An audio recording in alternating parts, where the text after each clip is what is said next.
In tonight's Top Gear, the Mercedes C-Class Coupe, the fall and rise of Skoda, and why driving on the left can save you thousands.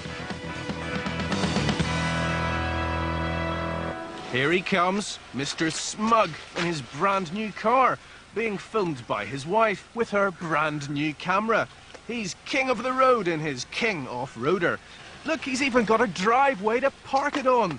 And he's got a garage. How dreadful. Now this really is appalling. Imagine washing your car. Newspapers, magazines, bottles, shoes and textiles. Look, recycling bins for all that stuff. You use it, you dump it, and someone else gets rid of it for you. That's the kind of world we live in today. So why not do it with cars? These days you can pick up cars so cheaply that there's really no need to worry about maintenance, servicing, car security, secure parking, garages, valeting, spare tyres, or cleaning your alloy wheels with a big toothbrush. Ladies and gentlemen, a big hand, please, for the disposable car. You think I'm mad, don't you? I'm not. Last year's big price cuts in the new car market has had a knock-on effect all the way down the food chain. Car auctions are full of bargains at the moment. Outcast motors that might still have 6 months tax and MOT to run. This is as close to free motoring as you can get. Take this, for example, a 1984 Volkswagen Polo C. For which we paid the princely sum of 75 quid. 75 quid. Oh, this car reminds me of the car I learned to drive in, but there's no need for sentimentality here. It's got 56,000 genuine miles. It's taxed to the end of April. It's MOT'd. It's got 4 perfectly good tyres. Look, there's one of them there. It even comes with a long wave push-button radio, for heaven's sake. Only 2 previous owners, both Northern Irish, like myself. What excellent provenance this car has. I really like it. Oh, all right. It's a tatty old heap. It's a Polo with a few extra holes in the middle and grass in its windows. But it's also the perfect urban runabout in A to B kind of way. Or let's put it this way. It costs £75 to buy, while Mr. Smug here spends £75 filling his car with petrol. Now who's the mad one? When buying, make sure you get a P5 registration document and an MOT. You may as well kiss goodbye to a full service history, but make sure you're not buying a death trap. An MOT only guarantees roadworthiness on the day it was issued. Of course, cars of this vintage are sorely lacking in those modern safety and convenience features like power steering, like airbags, like anti-lock brakes, for example. It doesn't have any of that stuff, but it's still much cheaper for my mates and I to bundle in here, head off somewhere for a laugh, than it is to take the train. So right, 4 people travelling from Birmingham to London on a full standard return fare costs £320. Of course, you still have to insure your disposable car, but you don't need to be Einstein to make the mathematics work for you. Ah, but what about reliability? It's going to keep running, it'll keep going for ages. It's got at least another 3, maybe 6 months life left in it. Great little car. Great. Fabulous. Of course, it being an old car, eventually it will break down, and it's bound to cost more to repair than it's worth. So, what do you do with it then? Well, I think I'm just going to... Well, actually, I'm just going to leave it. Which brings us to the trickiest bit of this whole disposable car business. Actually, disposing of your car. As Top Gear discovered, the problem of abandoned cars is enormous and growing every year. Here in the London borough of Haringey, for example, more than 10,000 cars a year are abandoned. That's right, 10,000. Many of them cheap vehicles that have never been properly registered. These are rogue cars with owners that can't be traced. Haringey alone scraps 5,000 of them a year. We see a lot of the major manufactured cars, Ford Escorts, Austin Metros, Ford Sierras, Vauxhall Cavaliers, all the mass-produced cars we see a lot of for obvious reasons. And the old Peugeot as well. Now, there doesn't appear to be all that much wrong with this 306 turbo diesel.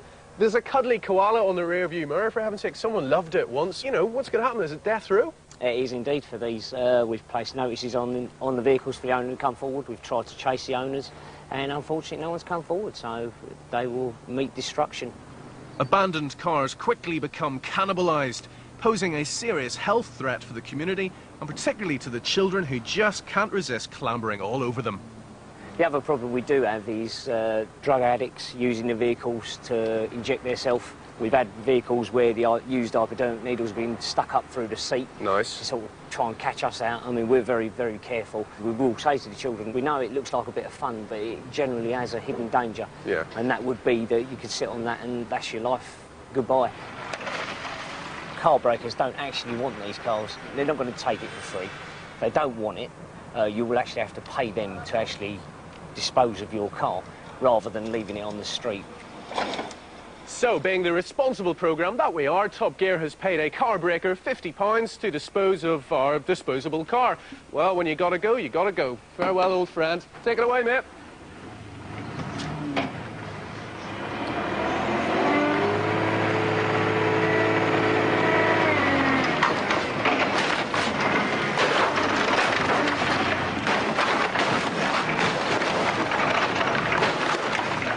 Easy come, easy go. Just make sure that when it does go, you do it properly.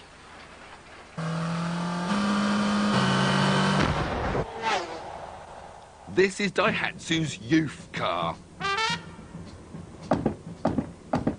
They call it their young recreational vehicle, the YRV.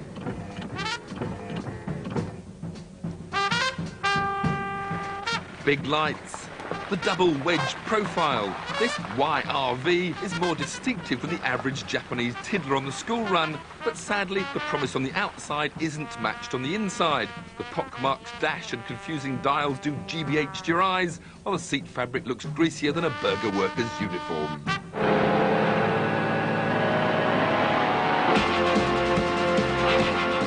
It's most at home in the city and has a punchy 86 horsepower 1.3 litre engine at its heart, which takes it to 60 miles an hour in 10.3 seconds.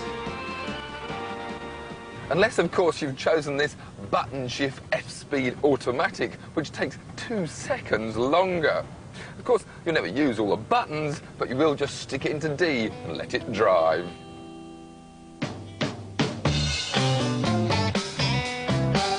Its narrow body means it'll slip through the tightest of gaps and bag the smallest parking spaces. Inside, the rear seats move to increase boot space and then do all the usual folding down tricks. Not exactly cavernous, but there is a neat little storage tray under the back.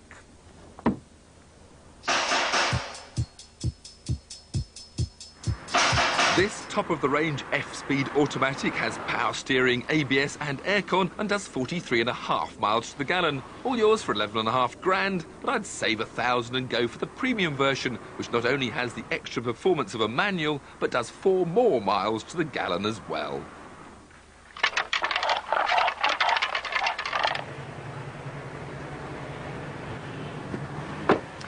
The question is, who's looking for a vehicle like this? I mean, is it a super mini or a micro MPV?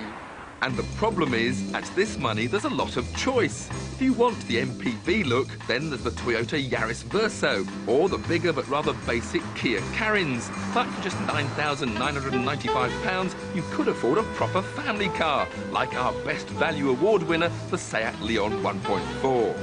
So, YRV? Well, just to be different, I suppose. I'll give it a sweet but slightly soured 6. Still to come on Top Gear. Why Skoda is no joke. And the Mercedes C-Class hatchback? Nope, it's a coupe.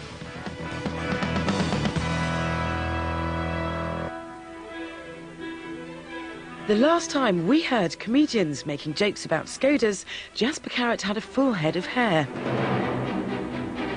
The Czech company has convinced people that they are now the intelligent choice for anyone wanting an Audi or Volkswagen on a budget. But that doesn't surprise anyone over the age of 50 here in the Czech Republic, because they can remember a time when their country produced some of the world's best and most glamorous cars.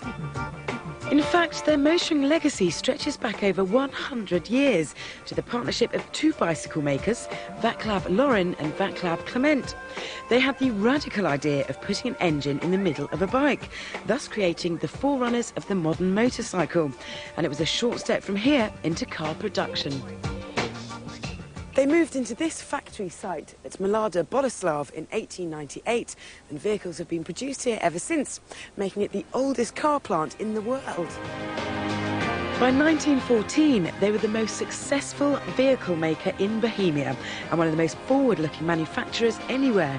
Motorsport success followed, and Lauren and Clement cars were a challenge to the best Renaults and Mercedes of the day. After the First World War, the company was taken over by shipbuilding giant Skoda, who used existing L&K designs to produce vehicles like this. A catchily named 1927 Lauren and Clement Skoda 110 four-seater Phaeton. Phew! I love this car. It is so sweet. It's the first car I've ever driven with the accelerator in the middle. The brakes are on the right and they're cable operated, which is just like a bicycle. And the gearbox has no synchromesh, so you have to double D-clutch. Other really sweet features are the beautifully designed hands on the clock and these indicators. Look at that. Also, of course, there's the horn. By the 30s, Skoda was keen to establish itself as a popular car maker, so they made the Skoda Popular, a mass-market model which became an instant success. To cap this, in 1936, Skoda won the Monte Carlo Rally with a variation of the Popular, the Rapide, but things were about to turn sour. In 1939, Czechoslovakia was invaded by Nazi Germany, and the company was forced to make only military vehicles. After the war, with the country now under Soviet-Russian rule, Skoda went back to pre-war designs with the popular 1100. They decided it should have a new name for a new era, but everyone kept calling it the two-door. So, in the end, that's how it stayed. But these were the end of the glory days, because back in Moscow, the money supply was about to run dry. As investment dwindled in the 50s, the company found itself having to produce just one basic model. In 1964, Skoda launched the 1000 MB, a car which led the company down a blind alley to ultimately become Europe's joke manufacturer. Although the rear-engine runabouts were up to the minute in 1964, they were out of date by 1970. Still, that didn't stop Skoda pulling out all the stops to market them. If the lady likes sports driving, you will probably make the Skoda Coupe your choice. Throughout the 70s and 80s, they kept flogging the dead horse, going on to make 3.5 million of them. Based around one engine, it came in many shapes, from an MPV to a convertible, all of them pretty dodgy. Over to you, Sue. The heater control doubles up as the heated rear screen switch, and when you put that on, you get a helpful little light on the dashboard telling you that it's working. But this is the convertible, and there isn't actually a heated rear screen. But it wasn't all bad news. The basic little rear-engine Skoda turned out to be a phenomenally successful rally car. Between 1968 and 1988, Skoda achieved 16 class wins in Britain's RAC. They even featured in the career of a budding Top Gear presenter. It may not be as flash as a Ferrari, but it handles exceptionally well, and the steering is really responsive. It's a real weed and it's really windy. I am far too embarrassed to make any comment, but fortunately things improved greatly, for Skoda road cars, that is. In 1991, Volkswagen came to the rescue. They threw checks at the Czechs, turned the old site into a museum and built a brand new state-of-the-art factory. It may look more like a showroom, but it's the size of Monaco, and they turn out 1,600 cars a day.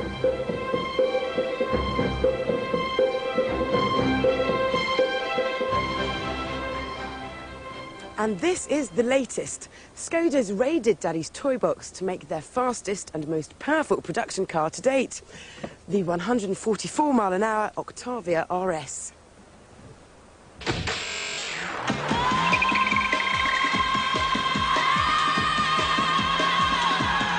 Giving it some guts is the Audi TT's engine, a 1.8-litre 20-valve turbocharged unit. With 180 brake, 60 miles an hour pops up in 7.8 seconds, and it's a hoot getting there. The RS does have one less gear than the TT 6-speeder, but it's no major loss. Driven in anger, the RS lets you know that it is one hot saloon. Uprated suspension, big tyres and brakes have turned Skoda's family wagon into a feisty one. At around 15.5 grand, some may think that's a lot of money for a Skoda, but it's faster and cheaper than Vauxhall's Vectra SRI and only slightly slower than the much more expensive Honda Accord Type R. You won't get much more fun for your money. It is a very easy and very reassuring car to throw around, but the steering is too slow to react to turns when you're on a sideways mission. Driven in a straight line, though, you're more likely to appreciate the interior's spangly bits and be comforted in the knowledge that you're in a car with VW's rock-solid build quality. The RS is a great family car, and its performance is no joke. Skoda's fastest car yet shows that the company is well and truly back on track.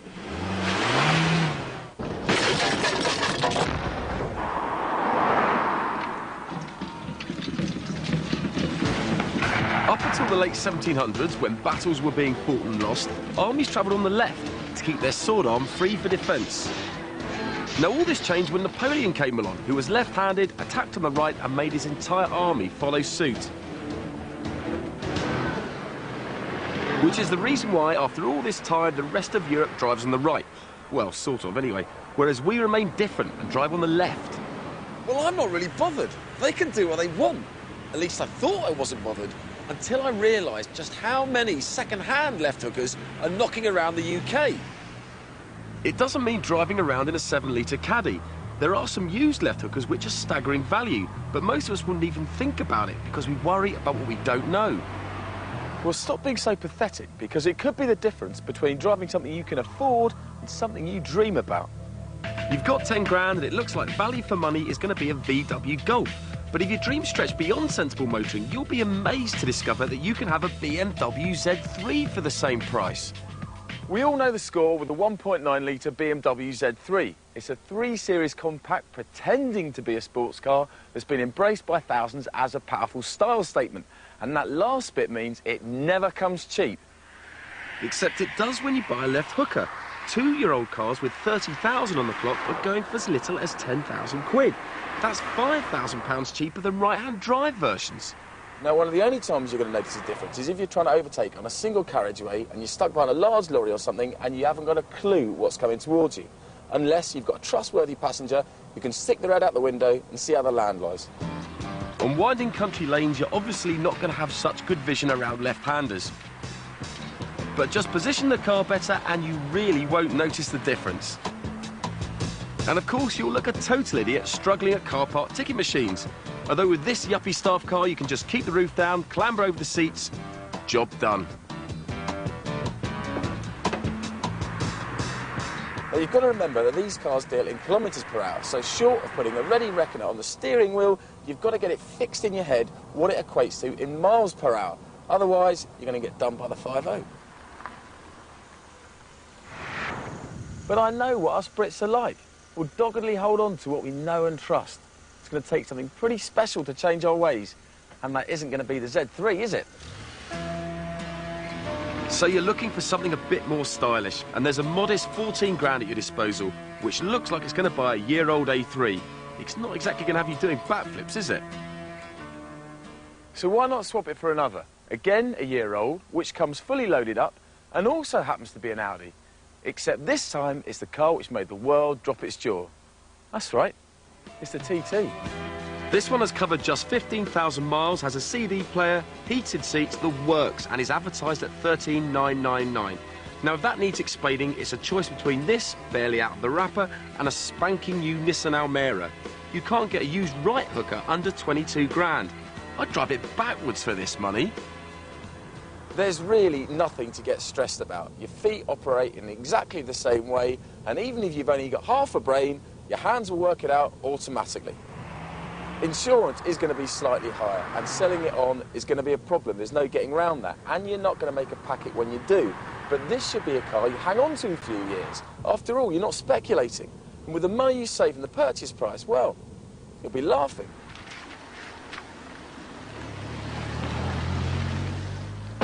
Funny thing is, it didn't matter which side of the road Napoleon plumped for. He ended up getting stiffed in the end anyway.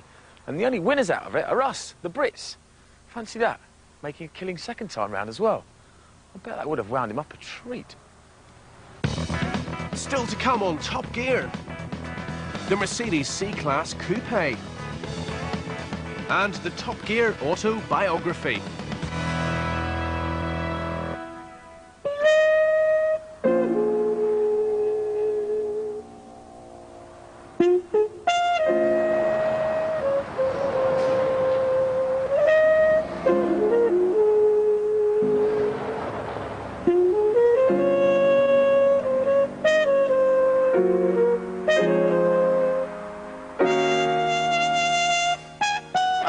The interesting thing about the A1 is that it's kind of like a slice of Britain. I mean, it starts in London, it goes to Edinburgh, 400 odd miles, goes through all sorts of different places.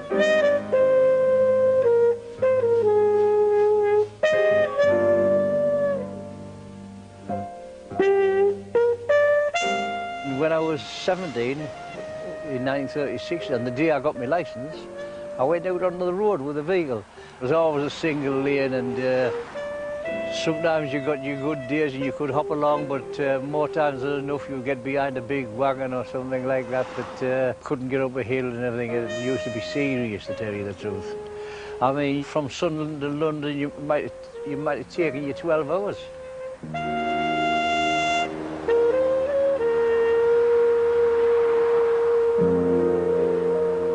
So there was a stretch in Lincolnshire, an 8-mile stretch on which 22 people died in 1 year.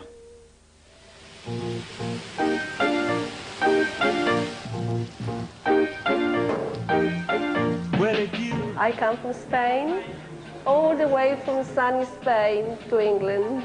We make liver and onions, we have the shepherd's pie, we have the corned beef hash. That's why they come here. And well, obviously because they come and see me. From Chicago to LA.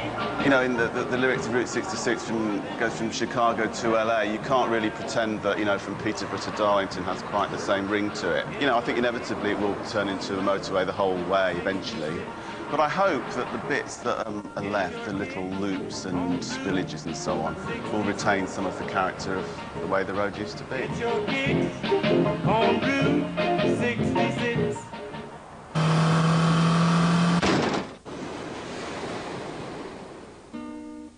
Here's a question for you.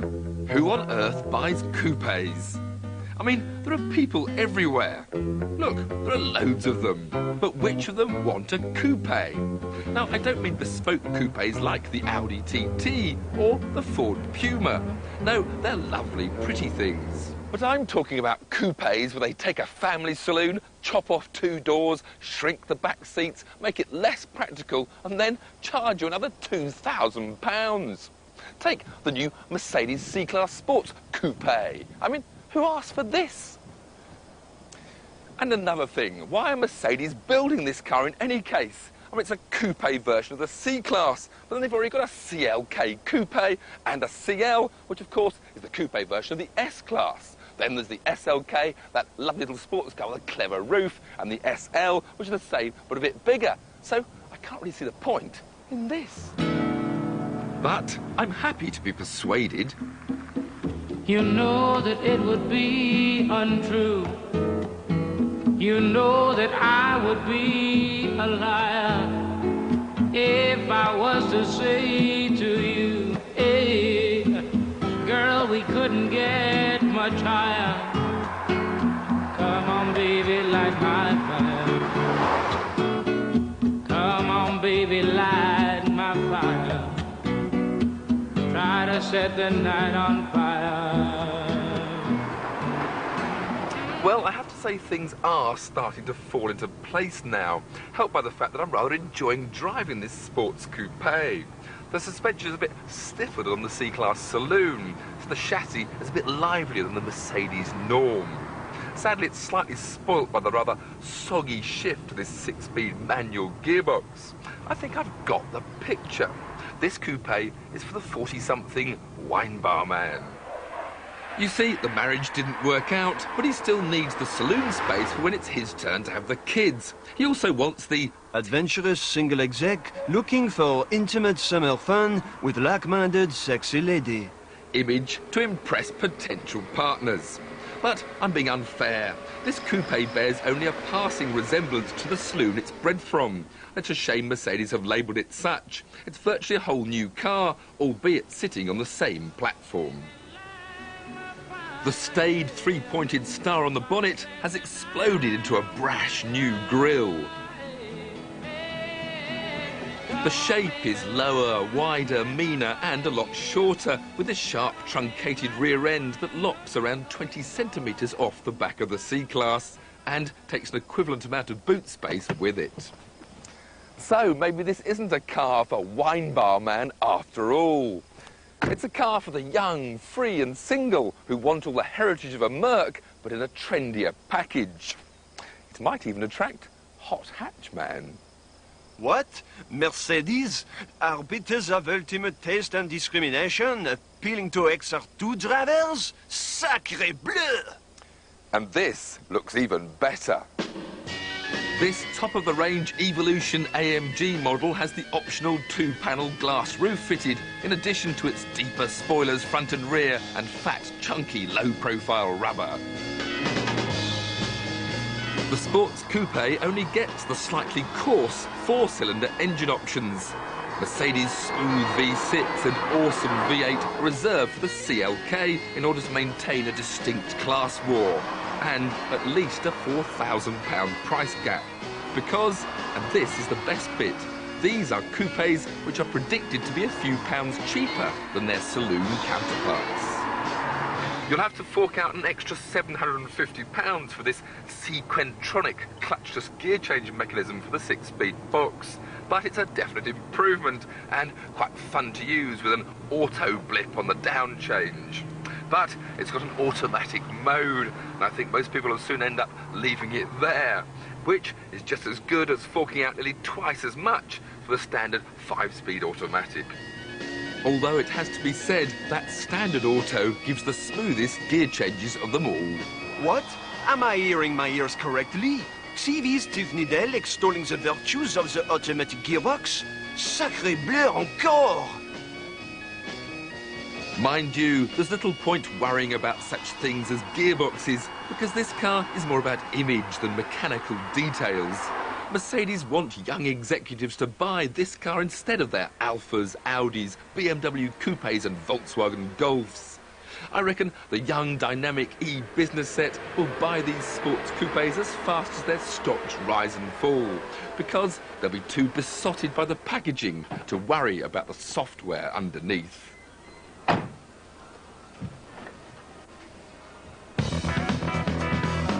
Next week on Top Gear, the first drive on TV of the new MGF Trophy.